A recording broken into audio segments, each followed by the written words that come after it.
Mic check, 1 2 1 2. Oh snap, we're back. Oh my gosh, we're back with a doobie. That was a long time coming. Okay, Snap. Mm-hmm. Hello. Yep, check, 1 2 1 2. No, hello, say your name, hello. Oh, yeah. This is Georgette. Oh my gosh. You know, I'd be lost. Robo Snap, how y'all doing? You didn't even do your regular intro, that's fine. Yeah. It's okay, we'll keep it moving. We'll do it for the next episode. Snap, men. So we are recording this on a Wednesday, the day after the midterm elections. We normally record on a Monday, but I wanted to get it in to find out what was going to happen. And Andrew Gillum did not win. No, absolutely not. And I literally was turning over I was literally not even like dreams. My mind just kept tussling and I just was like, oh my gosh, what's going to happen? And just to wake up to see that I was thinking about Georgia and Florida and just see that he conceded. But, Amendment 4 passed, restoring the voters' rights to felons that have completed their sentence, excluding those convicted of sex offenses and murder. Absolutely. I voted yes for that. And the joke was, not even the joke, but I remember reading, it was either reading it or heard it somewhere, but if that was 1.5 million people in Florida alone. And Florida, this was the gag, Florida is one of the few states that actually didn't restore felons' rights to vote. The rest of the country was on board and has been on board with it. But of course, Florida with their wonky ass laws, they weren't down with it. So 1.5 million people that affects. And it was, Ricky was saying, a Ricky Smiley show. They were like, if those 1.5 million people had their rights restored, Gillum would have won, hands down. I think so. I think so too. So the Democrats got the House. Republicans still got the Senate, but I think that's good. Like now it's about to be, come on, bring it.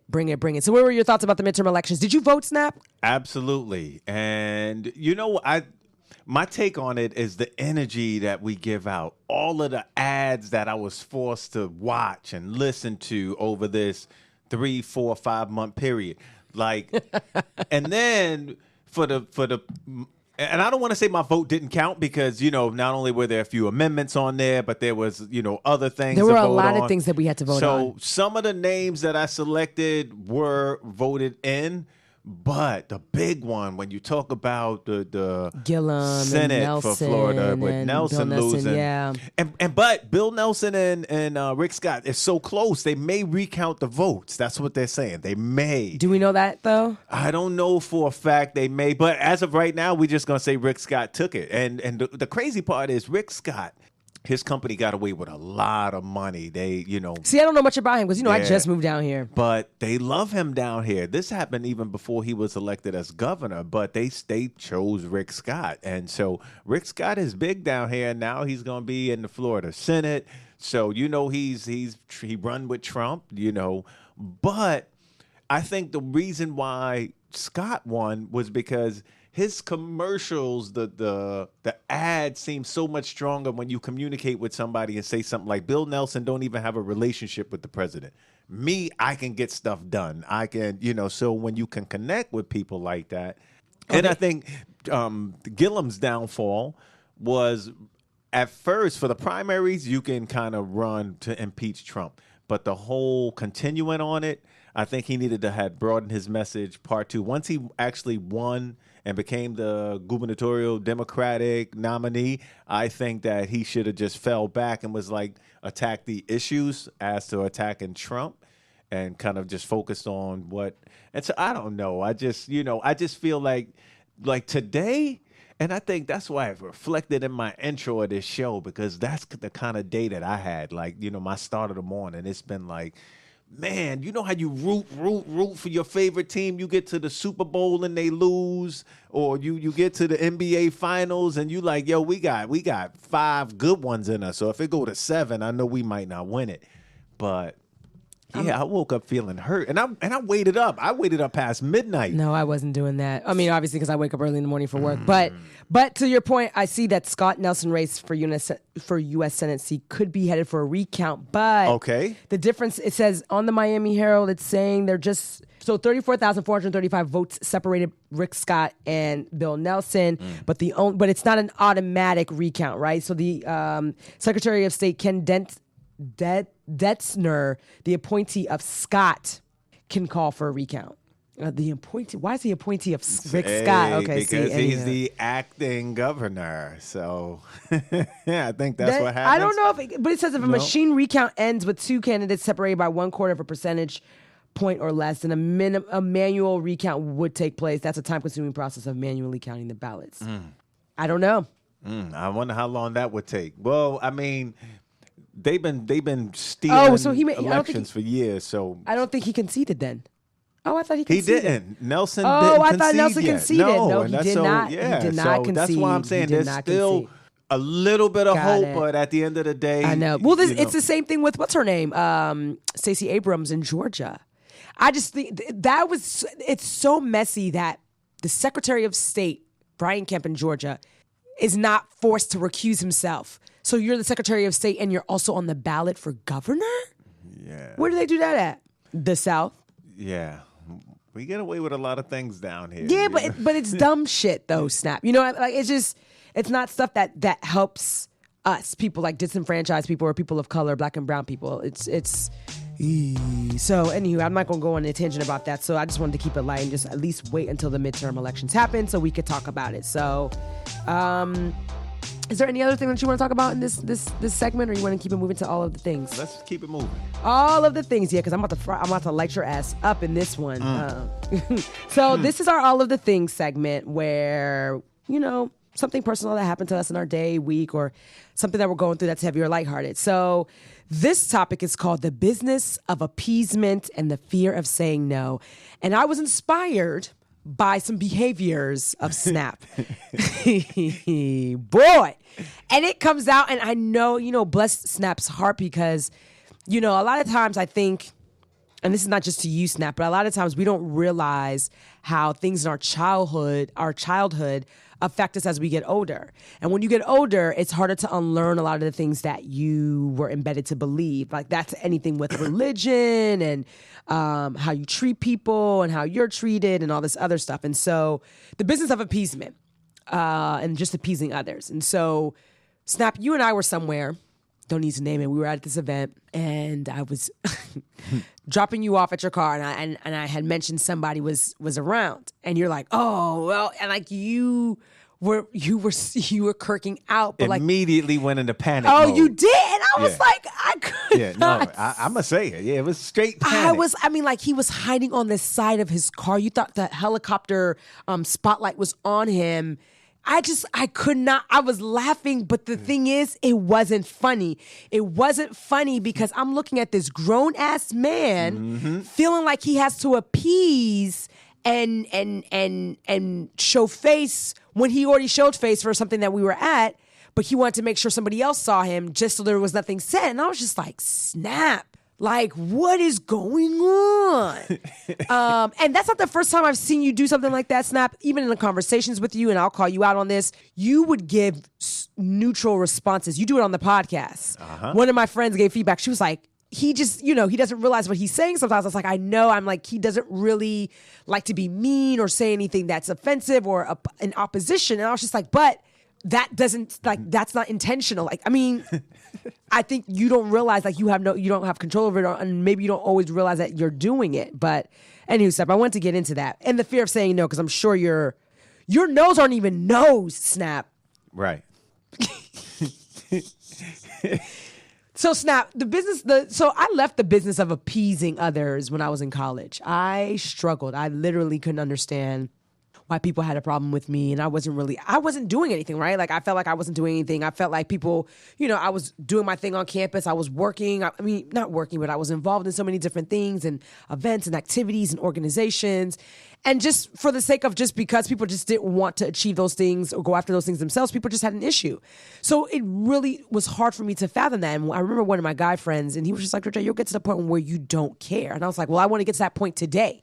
Right? Like, when I was dating this guy, like, I wanted to not think about him and whatever. And so when I got to, I don't know when it switched, like a light switch, Snap, I just did not give a fuck what people thought about me anymore, right? Like, I'm not what you think about me is none of your business is what they say, right? Like that's the quote. What you think of me is none of my business. Mm-hmm. But when you worry about what people think about you, they have so much control over you. And I don't think people realize that. So Snap, back to you, the business of appeasement. I need you to get out of that business. But what's that all about? It started early, early in life. I always had to go above and beyond. And going above and beyond, sometimes it took me out of my comfort zone and forced me to do things that I didn't want to do.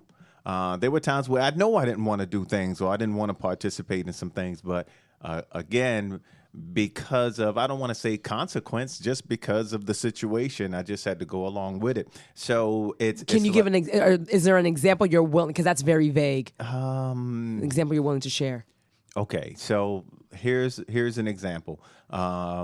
Employment wise, one time I had a supervisor who went out due to an issue. Went out? What do you mean went out? Went out of work. So left work for a couple of months. Okay, gotcha. Like, months, not a leave. week. Yeah, they took a leave. And so they're looking around, they're like, who's going to replace this person? And there was nothing about me that wanted to replace her or wanted to do anything with this job. But again, it was like, well, you next in line and you got to do it and you know this and you know that. And so although I didn't want to do it, I kind of like forced myself to do it. Well, or I don't know if it was a force myself, but I don't know what was the consequences. You allowed them to coerce. So the consequences is what you were worried about. Right. To an extent. Right. So, and then I had other people, surrounding me saying, well, if you don't do it, somebody else going to do it. And we don't know what the somebody else going to do it. And even in staff, even the way I managed staff in the past, I was more of a friend as to a boss to people. And sometimes that kind of got in the way of me being a leader because, some people take advantage of your kindness. I'm the prime example of, your kindness is taken for your weakness. So kind of sort of thing. But yeah, so yeah, for the most part, I try and show face. I try and save face, or I guess that's what you want to say. But it started early with me. And again, I am that guy. I don't want to be that guy that's not liked. So I will. But why is that? The thing is, Snap, people will never ever be happy. Like it doesn't matter what you do. So, but what's the whole thing about being disliked?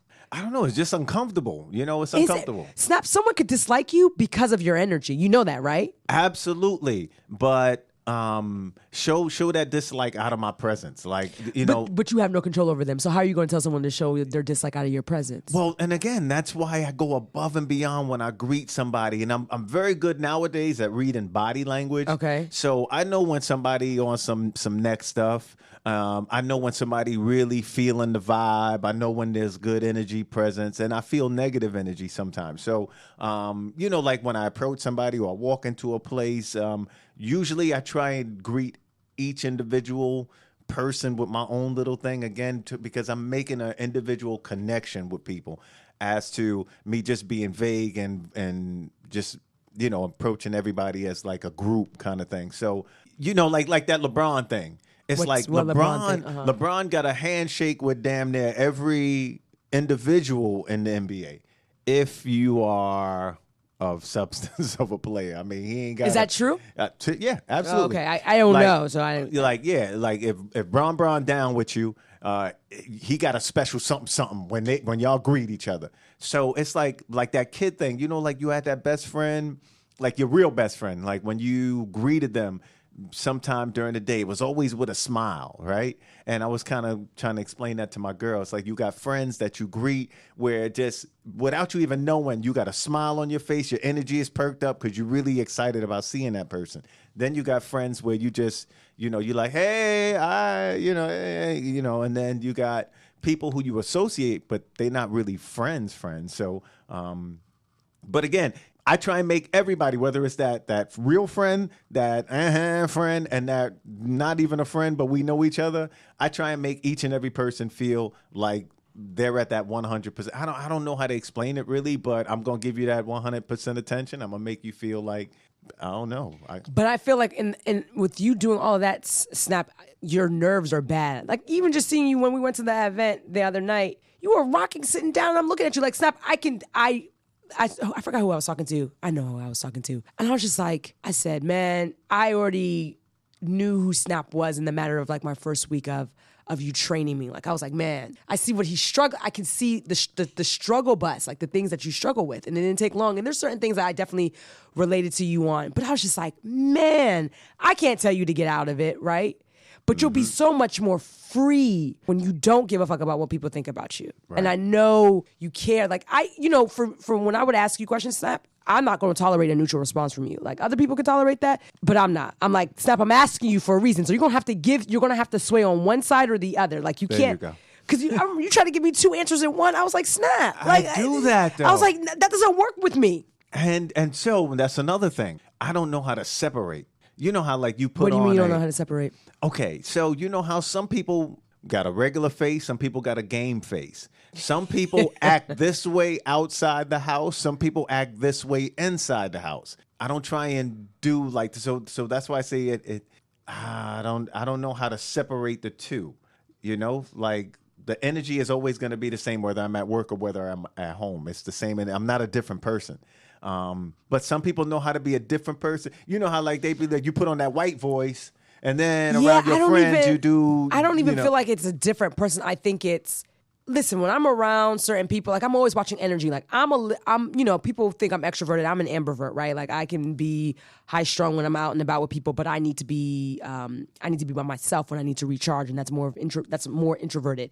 So I don't think it's like when I'm out and about with people, like at work or colleagues, like, okay, cool, I'm out with my colleagues, but you're not getting all of me in a certain sense of like, I'm here, like I understand that these are my colleagues. Y'all are not my best friends when I go home or whatever. Like I'm not calling you at night to talk to you about certain things. So I think it's not being two different people. I think people just know how to Snap you, but you do though, Snap. Like when you come to work, you know how to turn things on and off. So if you're at work, Snap, and you're acting a certain way, do you bring all of that back with you at home? Yeah, but see, this is the weird thing. It's like the only time somebody knows something is going on with me at work is if my mood is slightly off, because I'm always, I'm always down to greet somebody. I'm always blah blah blah.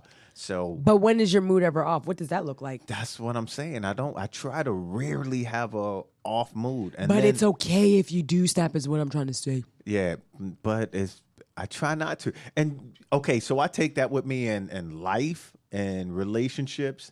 And again, I think earlier when we first came in, we was talking to a young lady named Miss Ross, where we was talking about she listened to the show where we briefly touched on abusive relationships. Again, it's one of those things. She was like, "Is it what you attract or blah blah blah?" And I'm like, "No, I'm good now," but again, there were just some decisions in life, that I was like, okay, I'm gonna go this way, knowing that they may have been a little edgy or wrong.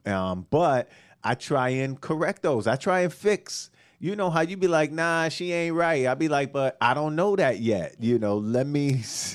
But Snap, but that's not. That ultimate decision is still not up to you. You can't change someone externally despite who you are. Yeah, but I think I got bad nerves anyway, though. Yeah, I know you do. I think this is hereditary because I had cousins who would sit on the couch and while we watch TV, they would like rock back and forth. Like, I could see myself. Oh, man, one time we was at a comedy show. It was just ridiculous. But a comedian was named Huggy Lowdown. And we did this whole Cox Media I feel group. Like that name sounds familiar. He's a comedian. He does things on the TJMS, Tom Joyner Morning Show. Oh, okay. As one of their, Okay, so we had this comedy show. And I'm at the table and this is happening the whole time. What you see?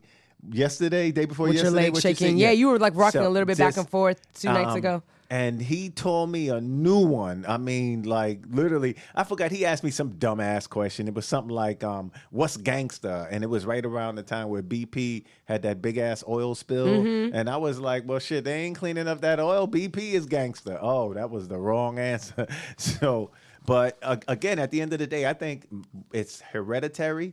I don't know. I think I got like a fear gene in me sometimes. Right. Some people say intuition. Some people say. But I guess that's what I'm saying. Like your fear of consequence. But does that come from your mother and what used to happen to you? Well, yeah, I think it comes from an early age. I think, again, trying to please, knowing that if I did something wrong, there was going to be serious consequence. But it's just. I mean, Snap, you're going to do what you want to do. I almost feel like you should talk to somebody because you're not separating the two, right? Like, you're not separating what happened in your childhood to your adulthood.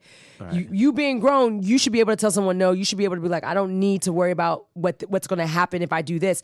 If someone puts their hands on you in a work environment, come on. Yeah, but that's something different. But I'm just using that example because you said you carry it in life. So fear of consequence, Snap, you're going to still do what you want to do. Remember how you kept avoiding that situation related to some other things? And that's. But you were avoiding versus like in tackling it head on. Your solution was avoiding, and that wasn't a solution at all. And so that's my solution on a lot of things in life too. I'm like, oh snap, you gonna be there? I bet. What you resist persists. Not be there. Right. What you resist persists. It doesn't go. It just does. It doesn't go away, Snap. Yeah, but I think the more I delay it, it kind of.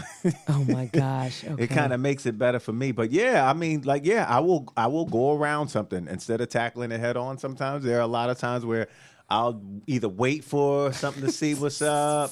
Eventually, it'll go away. But in your mind, you're hoping. Absolutely. Like, there's no guarantee that it will. Absolutely. Damn, Snap. And again, like I said in a previous podcast, that has kind of taken its toll on like relationships and things like that in the past because it's just, there's no argument. There is no argument in me. Yeah. No. So I'm not saying like, you arguing with someone in a relationship means you love them, but you all aren't going to agree on everything. And if you're always going to be, I don't want to say submissive, but if you're always going to show me no opposition or just stand your ground on like, hey, I don't agree with that, but let's find a compromise. If yours like whatever you want, it's kind of like, what the fuck are we doing here then? Like, so there's nothing you want to do. There's nothing else that makes you happy beyond just telling me to make all the decisions. That would bother me. We're going to get into that in the next episode. Okay, Snap. This was a short one. How can they find you and us online? Online at ROB_OSnap on IG and on Instagram, RobOSnap. And of course, Black Plus Nuanced on SoundCloud podcast. Black. Okay, I got you. Nuanced. So all they got to do, it's just soundcloud.com/Black Nuanced Pod. You can just type in Black and Nuanced on Apple Podcasts, on Spotify, on Stitcher. You can find me, Georgette, on Twitter, just by my first name, or Instagram, Georgette Star with 2 R's. Snap, you're going to get it together. Shout out to Diana Ramsey. She listened. She was like, Snap going to get these handles together. I was like, girl, I know. Yeah. I don't know. So she's been commenting and listening. So shout out to our new listeners.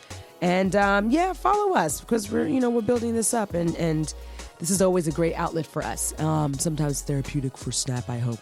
Absolutely. I'll be putting him on blast. Because I get to actually talk about it. I mean, we won't talk about some shit. Yeah, on the slide. That's so, what I'm talking about. Anywho, we out. Peace.